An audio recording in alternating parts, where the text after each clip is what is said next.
Hey, you all. Welcome back. Y'all already know what it is. You see the title of this video. This is Real Housewives of Beverly Hills, darling. Season 11, episode 12.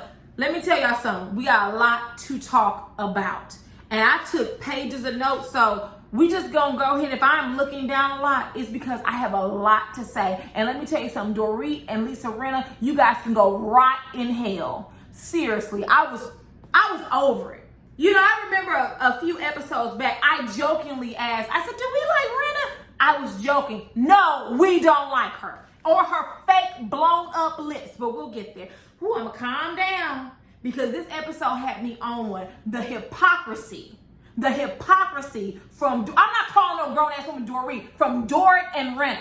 The hypocrisy. And Dorit, if you think I'm gonna let that comment slide about your skin loving dark skinned people the most, you just wait till I get to that dinner scene. But anyways, we pick up where we left off. So Erica's in the bathroom because you knew it was coming down the pipe for your thieving con artist alleged behind. You knew it. Garcelle says that she did not hear Erica say she didn't want to talk about it. Here comes Rinna and Dorit rubbing Erica's back. This woman is not a victim. She's not a victim. And Rinna, why weren't you rubbing Denise's back like that last season? You were so worried about who she was bumping kitties with. And you asking her questions about her sexual business. Let me tell you something. I don't care what my friends do, as long as it isn't illegal or deviant and it's not harming anyone, including an adult. And as long as it's consensual with an adult, I don't give a damn. You know what? Growing up, I used to think my mom was so conservative. You know, this woman had her hair done going to church. My mother taught me some gems as a kid that now I'm like, my mother is hella progressive. She told me when I was a child, you don't know what people do in their relationships. My mom straight told me, she said, if I saw my best friend's husband out at the bar with another woman kissing her, I wouldn't say anything. And I thought that was ludicrous. I was like, Mom, that's your best friend. She said, You don't know the arrangement people have in their marriage. And as an adult who knows married people with arrangements, you don't know. Shit, I got a friend. I think her husband brings third parties in their bedroom. I say nothing. It's not my marriage. My marriage is monogamous. Right? We not bringing third, fourth, fifth, sixth, seventh, eighth, or ninth parties up in here. Okay? We the only two. That's not my business, though. That's my business. What you do in your bedroom is none. And really, you made that a big deal, but someone stealing victims' money, cancer patients, orphans, the plane crash victims' families who are also victims. You feel more sympathy for Erica funneling $20 million to EJ Global Counterfeit and Consulting Incorporated, LLC, whatever it is. But you didn't feel sorry for your friend Denise. You want to ask her questions, but we'll get there. So Rinna says, she's rubbing Erica's back and she says, I'm sorry that happened. It's effed up. You know what's also effed up, Rinna? Your damn lips. Too many injections. What did Paul Mooney say? Everybody want to be a, but don't nobody want to be a. Them fake ass lips, and you got the nerve to come out with a lip line. Why? They ain't yours. You had to blow them up several times for them to look like you look stupid. You and your hair shaped like a bucket. You look stupid, Rinna. Anyways, when Garcelle heard that, she says, I'm leaving. Right? We're not gonna do this. Kathy asked her to stay, and so she stayed. Garcelle, why did you apologize to Erica 3 billion times? You didn't mean to do it. Let me say this. Let me back up. Garcelle saying, if you don't mind, I share, and then you shared the information, that was wrong. But it wasn't what they're blowing this all out of proportion. They act as if Garcelle said, Erica told me she funneled $20 million from Tom Girardi case. That's what they act like she said. I mean, your Tom texting you or trying to call you in the middle of a divorce, to me, it's not outside of the realm of logic. But keep in mind, Erica's been telling lies. She's been telling lies and she's been talking too much because she's on a TV show. And she not only wanted her castmates to feel sympathy for her, but she wants the audience to. But baby, we don't. We don't. Sorry, boo. No, not sorry. We don't. So Sutton says that Erica Jane's reaction is a little much, which, Sutton, you're one to talk, but Sutton, I agree with you. You know something wrong when Sutton is the only one making sense here. You know. For me, I literally found myself agreeing with Sutton every single time she spoke, and I'm a little worried about myself. But anyways, Sutton asked, is she being honest? Hell no. Erica leaves, and Kyle, Dorit, and Renna go walk out with her. I thought Kathy did, but then there was a shot of the house where Kyle and them were standing in front of the house. You could see Kathy right on the inside. So she didn't go outside with them, or at least not from the audience perspective. Sutton tells Garcelle that she didn't do anything wrong. I wouldn't say you didn't do anything wrong, but it didn't require this blow up. It didn't require her melting down, going off on producers, hyperventilating in a paper bag in the bathroom. It didn't. What you said was a little like, oh, boo, you could have, wait a minute now, let me check you, put you in your place real quick. But it wasn't all of this. It just did not, like, she's hyperventilating like you told a for real secret. Even Kyle, and see, you know what, Erica, Kyle and them over there rubbing your back, but Kyle over there got Google alerts on you. She's steady talking cash money shit about you in her confessions. Well, we don't know. Do we know her? Why? Yeah, that's who you need to watch out for is Kyle. Okay, she's not your good girlfriend. So, Renna said to Erica Jane, you know, we know that you'll open up to us when you feel like it. Why push it? The same reason why you pushed Denise last year. Right, Renna? So you can prod and poke and ask questions. And Denise, Garcelle and Erica aren't even friends. They're castmates. You and Denise are supposed to be good girlfriends. And that's what you did on TV. Okay? That's what you did on TV. So why did you push it? Why did you keep pushing your doctor to do them lip injections? You push a lot of shit. Why do you keep pushing your daughter on Scott Disick? Any parent worth their salt wouldn't want to run over bum baby daddy Scott Disick to even date their 19-year-old daughter. But instead, you're so giddy because you're a D-list celebrity. If you weren't married to Harry Hamlin, whatever his damn name is, you would still be on Lifetime hosting Merge. Okay? Don't think I forgot. So Garcelle notices that there is a group within a group, right? And it is. Kyle, Dorit, and Renna and Erica. They're a group within their larger group. And it was by no mistake that they got up and ran after Erica while Crystal and Sutton stayed there and, you know, Kathy in the background. So once they get inside, Renna says to Garcelle, why did you feel like you had to ask in that moment? The same reason that Kyle and Dorit have Google alerts on Erica and Tom, Renna. You need to be asking that same question to the people across the room. And baby, you wouldn't have questioned me like that. I would have cussed you out for what's old and for what's new. Oh, raggedy lip having self. You got some nerve. Kyle and Dorit the whole trip. Beep, beep. Oh my God. Oh my God. Oh my God. It's Tom. Oh my God. Erica, did you read this? Erica, did you know you had a house? Where's your house? What's the address? Did you know he sold it? They've been asking questions back to back.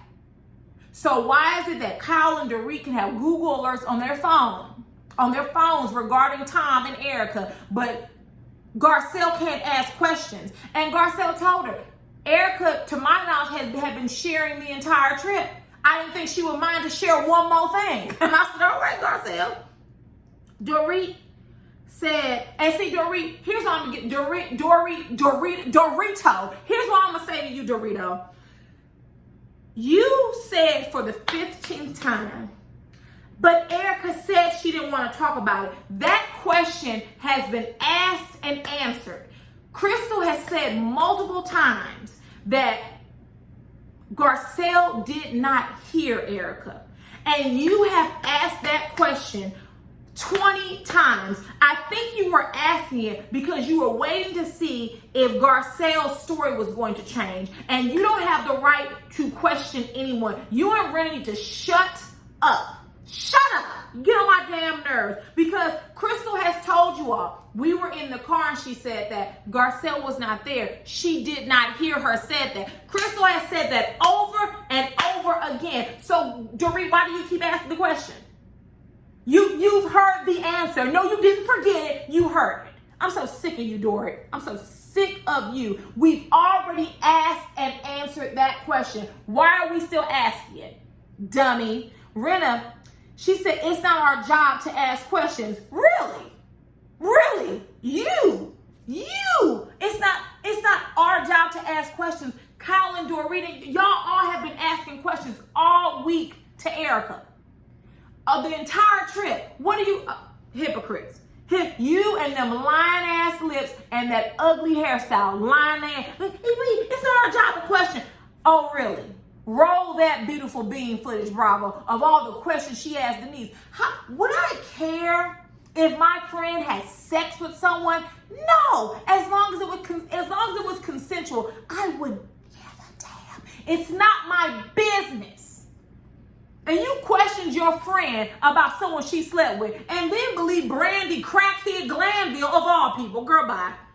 So Garcelle and Crystal leave because they had dinner that night. And honestly, when Garcelle came to dinner, she was like, I wouldn't have even came. I would have left early. Everybody else leaving early, let me leave early. That just would have been me. But I'm not here for Dorit. I'm not here for Rena. I don't like them. This episode spoke volumes about their character and personality.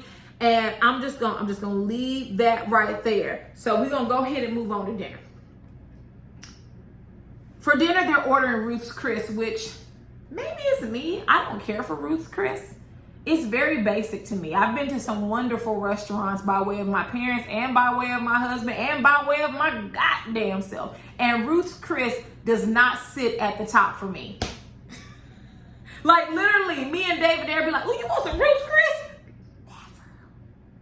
Never. Oh, you want some Ocean Air? Oh, yeah. You want some Steak 48? Oh, yeah. You know, that type of stuff. But people love Ruth's Chris. But they order takeout or delivery from Ruth's Chris. So Dorit walks in with the outfit that mixed from Vegas. I wasn't impressed. Okay, they sell that same outfit on Fashion Nova. I'm not impressed. I don't give a damn if it's Gucci. I don't care if it's Pucci. I don't care if it's Versace. Okay, it wasn't the time to wear it. Girl, bye.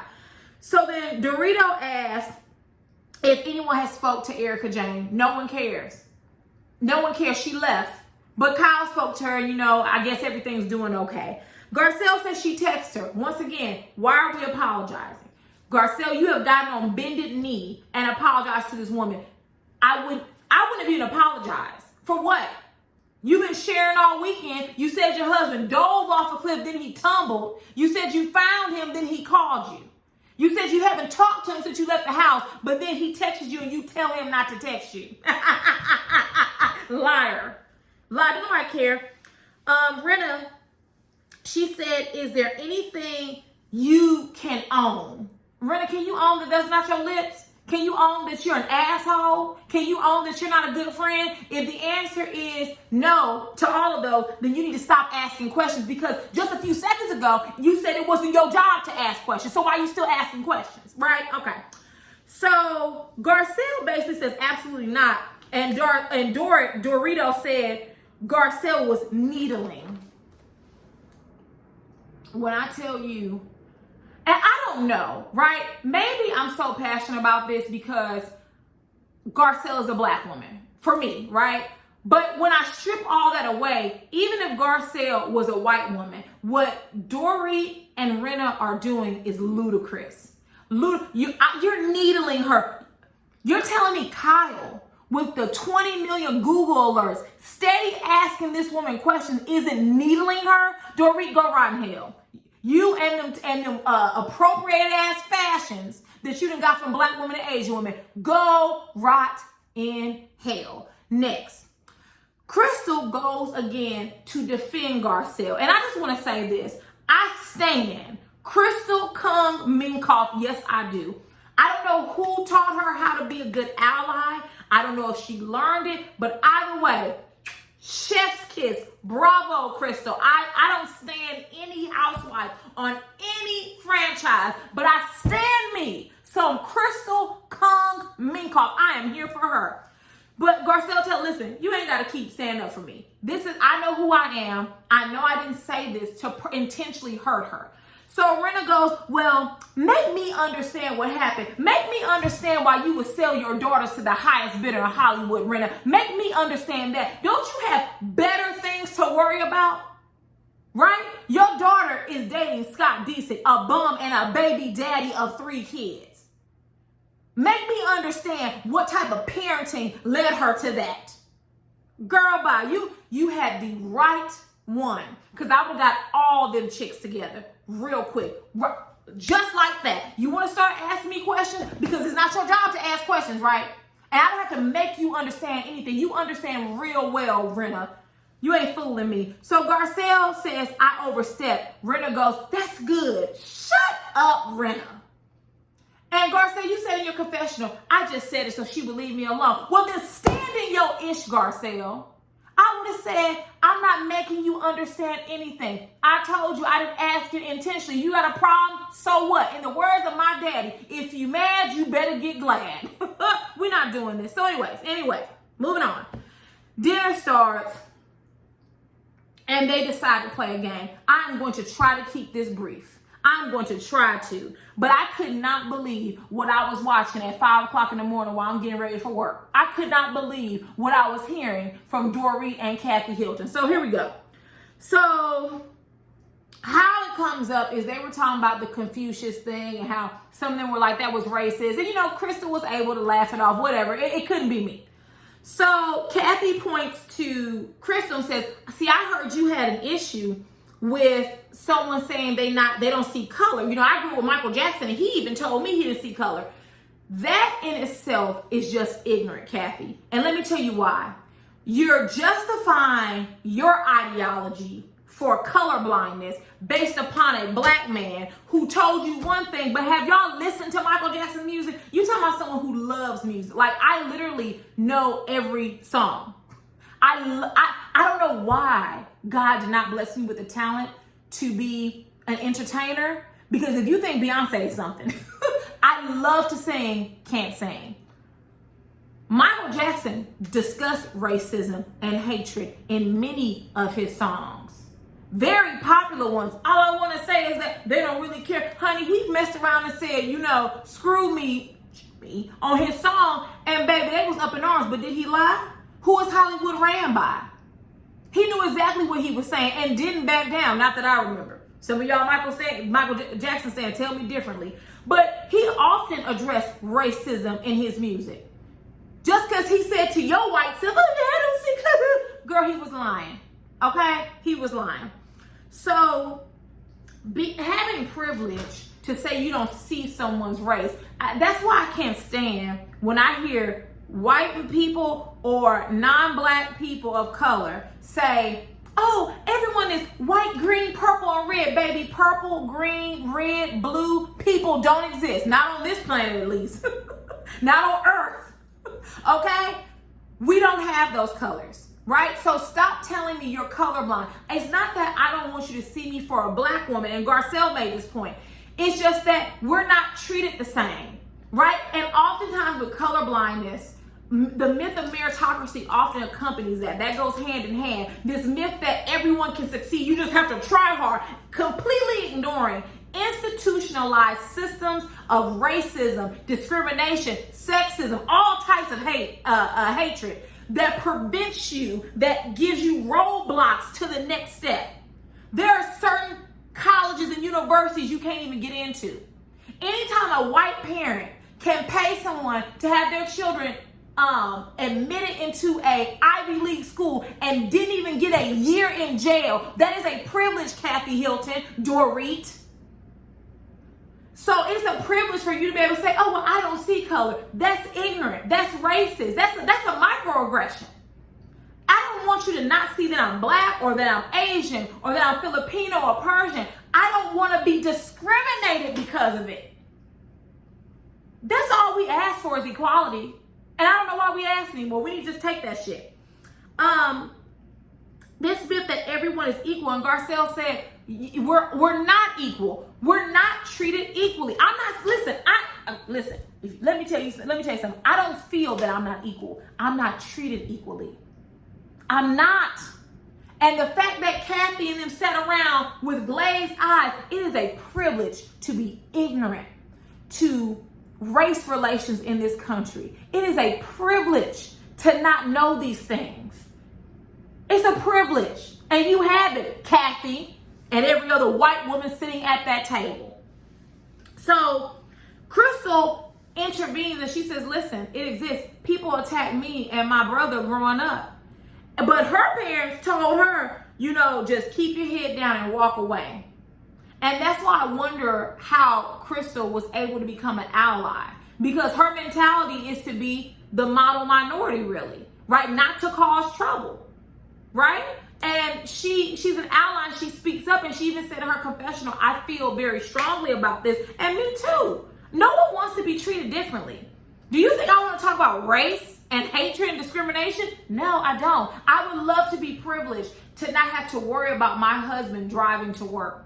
My husband loves to exercise. There was one night he was like, oh, I'm going to go and run around the block. No, you're not. Not because I don't want him to run around the block, but Ahmaud Arbery had just been murdered. I don't have that privilege. I don't have that luxury. My husband was going out the house one time. He put his hoodie up. I said, take it off. You know why? Because I don't want anything to happen to him. Kathy, you don't have to tell your daughters that. One of your daughters is married to a Rothschild. You don't have to tell your children how to deal with the police. So don't tell me about colorblindness. It's no such thing. That is so ignorant and so offensive. So here comes Dorit's stupid ass. So here comes Dorit. She gets in and she says something about, you know, I was raised to love everyone. No, you weren't. That's a lie. That is a lie. You were raised to love everyone, but who is your quote unquote, what is the demographic or what are the demographics of your staff? She tells us. A lot of people work for me that are multicultural. Okay. I have black people. I have Filipinos. I think she said she had Latinos, honey. And then she said, you know, my kids, some of their favorite people that they love the most are dark skinned. Okay. And that wasn't offensive? And baby, when she said that, Kyle looked right at Garcelle, and Garcelle connected eyes right back with Kyle. And I'm happy she did that, because it let her know that shit is ignorant and offensive.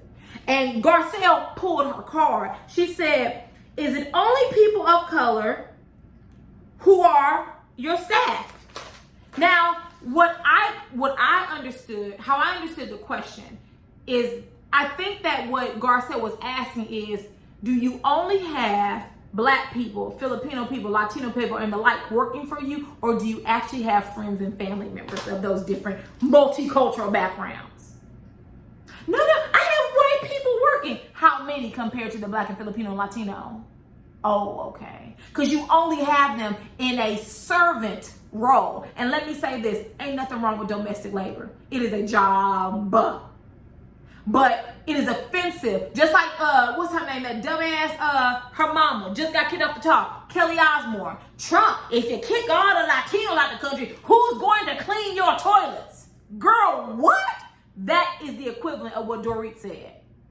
But y'all don't see a problem with this, right? But you love everybody. Only if they're waiting hand and foot on you. So ignorant. Just so ignorant. And everybody knew Dorit messed up. And Dorit, why were you offended? Garcelle's been to my house and she was waited on by black, Latino, and Filipino staff, wasn't she? You may have one white person that's on your staff.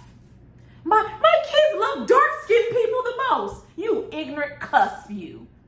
Oh, Jesus. I was doing my makeup. I said, oh, she's ignorant. And offensive. I just don't see how Garcelle and Crystal kept their cool, because when I tell you I would have went off on Dorit on her ignorant ass, baby, hell with Erica Jane. The storyline would have been me reaching across the table on you. Everybody's not as ignorant as they pretend. That's all I'm going to say. Because Dorit knows enough to fake an accent.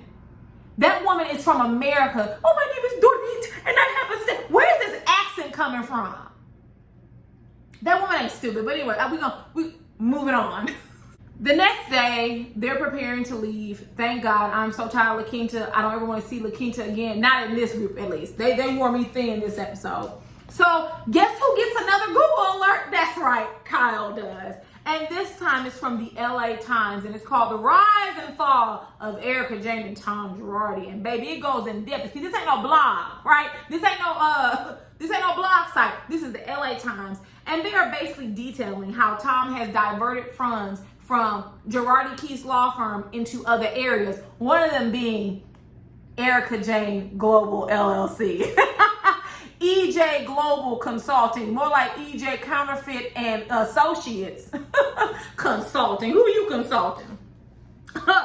So he's diverted the firm's assets for a lavish living, which, and you know, Bravo rolled that beautiful bean footage. If Bravo is good for nothing else, they are going to roll that bean footage. Honey, oh, we got Cartier. Oh, it costs as much as Lamborghini. Oh, how about I take the small plane and you take the big plane? Oh, we have a girl bragging all the way down to the bank. Where is the people's money at, Erica? And Tom, I ain't forgot about your old ass either. So Tom Girardi, they asked him where the money was at. He said, girl, at one time I had all these millions of dollars. You know, where them dollars at? Where them dollars at? I had all this money on hand, but baby, I ain't got nothing now. And he does not know where the money is. Well, we can tell you where it's at. It's an EJ Global Consulting Agency, and it's worth $20 million. Not worth. The money that was transferred. Oh, I'm sorry. Let me back up. He made a series of loans to Erica's LLC to the total of $20 million. It just gets better. So Tom Girardi testified he didn't know, he doesn't have any money left. You know what's funny? I could almost see a scenario where he's trying to protect Erica after what she did to him. Now, don't get me wrong. You still in crash, your orphans' money, their parents were involved in a terrible, terrible plane crash. You know, you stealing from cancer patients and stuff like this. So I don't feel sorry for Tom, but I'm saying that it's almost like he's trying to cover for him because Tom knows exactly where that money is, and it's in the hands of Erica. Who's paying for that house that she's renting? Her little humble abode and bungalow. Who's paying for that? I know she gets paid from the show, but her hair, makeup, clothing, where'd all that come from? Interesting. So Sutton comes in and she's read the entirety of the article. And honey, Sutton is the only one making sense. She said, no, I made a list and I checked it twice. She said the article used the word Ponzi scheme. And Rena says, well, you know, I think Sutton said it's giving Madoff vibes, right? And Rena asked her about Ruth Madoff. She was like, well, did she get in trouble? And she was like, no. But the difference here in this particular case is that Erica has an LLC. She is responsible for the LLC. And Kyle in her confessional, you know, your best friend rubbing your back and crying and holding you, says that if there were $20 million deposited in her account or accounts, even if it was in increments or at one time, she would notice. But she said, but I also know where all my houses are at. I said, oh, but that's your friend. The one running behind you, rubbing your back. Oh my God, give me a hug. I don't care, just hug me. Yeah, Kyle, fake ass. I caught that. So Garcelle said there's no way she didn't get a heads up about the LA Times article, and that's why she had her outburst. I would 100% agree. Erica knew it was coming down the pipe, and that's why she had a meltdown. Yeah, that $20 million is your bank account. Girl, you ain't fooling me. You had a meltdown because it came out. It exposed your lies. But anyways, so Sutton said, now, here's where I disagree with Sutton. She said, these aren't white-collar crimes. These have real victims. Honey, let me tell you something. White-collar crimes are real crimes, and they always have victims. Period. These are white-collar crimes. And if you ask me, they call them white-collar because what they mean is white people crimes, if you ask me. And they rarely get the punishment they deserve from these white-collar crimes. Stealing people's entire retirement funds and all that. Disgusting. You should be in jail for the rest of your life and then serve somebody else's time, if you ask me. So Kyle says, oh no, I already said that. Sutton says, maybe Erica didn't know, but her name is on the LLC. She's responsible. Period. Period. Sometimes say period, city girl. Kathy Hilton, I think Dorit went around, I've known her 5 years, you've known her 6 years, and Kathy Hilton said, I don't know her. That's right, Kathy Hilton. You don't want the Hilton and the Rothschild's name involved in this bullshit, do you? I don't blame you. I would say I don't. She pulled a Mariah Carey. I don't know her. Don't call me to testify. I don't know her. The Hilton's name and the Rothschild's name will not be brought into this fiasco. I feel you. So Kyle says she's starting to question what is going on. And what else has Erica been hiding? Everything. And it's not just what she's been hiding. It's what she's lying about too, Kyle. I'm just letting you know. Next, Sutton calls a meeting at Dorit's house without Erica. Bravo, Sutton. You didn't do it at Kyle's house that you rent. You did it at Dorit's house. Excellent, excellent, excellent. So after the LA Times article came out, Erica's still trying to make herself seem like the victim. And apparently, I did not see this. I don't follow Erica. In the words of Melanie Holt, I'm not checking for that. So there you go. She posted supposedly the picture of the mistress. Her divorce attorney got wind and said, if you don't take that shit down, you already got 20 million in your account from victims, honey. Take the picture down. And the only way we know that is, I believe, either Rena or Kyle talked to Erica. Correct me if I'm wrong. So Garcelle talks about how Erica wasn't honest about Tom's cheating, you know, when she asked her about it. Of course she wasn't going to be. Erica's a liar. Liars lie. Is water wet? Okay. So then Sutton arrives and baby, she get right to the bullshit. And let me tell you something. I got my good eye on you, but the way you handled business on this episode, you didn't, you skipped past all the pleasantries. You came in, sat down, got right down to business. Bravo. And I never thought I would be giving you a bravo. Bravo. Well done, Sutton. So she tells him, listen, we're going to jump right in. I have reservations about a lot that happened in La Quinta. We have heard stories that don't add up. Come on, Sutton. There are red flags everywhere. And what have we got ourselves into? I have questions. And she said, I'm not sure how much I want to be around my friend at this time. There you go, Sutton. See, you all don't realize, Kyle, Dorit, and Rena, the more questions you ask, the more you probe, the more you pry, you're going to be hitting on into court. So you need to shut your mouths, right? Because no one wants their family's name or legacy involved in this foolishness.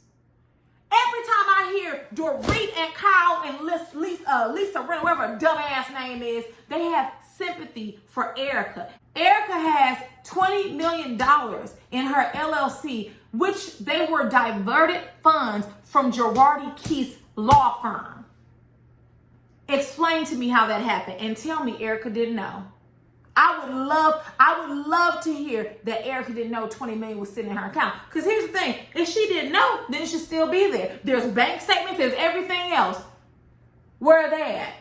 All of this can be rectified. If $20 million came in my account today, not only would I know, but there are bank statements to prove it. So where did the money go? Oh, I have a Lamborghini on my hand. Oh, you want to take the small? That's where it went. Makeup and glam. Bye. Let me tell you something. If I'm wrong about Erica, I would get on here and say that I'm wrong. But baby, it's not adding up. Sutton is absolutely right. Nothing is adding up. All of a sudden, she wants to be open. You want us to believe that you left your husband, who has failing mental health, for richer, for poor, till death do we part, your husband.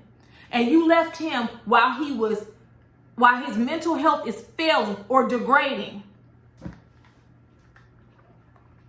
He's been cheating on you with all these women, but you never found time to leave. And it's been years that you knew. Yolanda and David divorced years ago. I was still watching the show at that time. This wasn't last year, boo.